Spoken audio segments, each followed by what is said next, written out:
Professor John Mugisha Kurga Cavendish University niwe yayakirwa ombutongore abebemezi bitendekere ya Bishop Stewart University aho muri Burambarara okora nka Vice Chancellor witendekereri. Associate Professor Gashoma Tkonda obe nakora nka Vice Chancellor awakanya wanya yanja kugamba a Professor John Mugisha. Together we will strive to enhance our academic programs, support groundbreaking research, and create an inclusive and vibrant campus environment where every member of our community can thrive.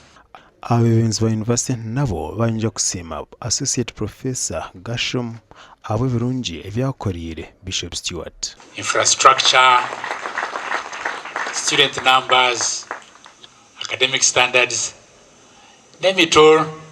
We commend you, Professor Gashom. We are proud of you. Professor John Mugisha yagamba ebyarikwenda okutandikiraho. We will undertake and support CPD, which is mission focused. We want all of us to speak the same language, to be mission oriented, because we may have to run where our colleagues in other universities are working. There's a lot to be done. We didn't have a bigger name than Cavendish, you know. Proverbs 22 verse 1. A good name is worth more than precious jewels. So we are giving you a university with a good name. And once you have a good name, you have a bankable project. Omugandi twazayitendesheje Mbar University of Science and Technology Elizoba batayisa Fanjung Ogu Nue Deputy Ambassador of People of Republic of China aho mu Uganda.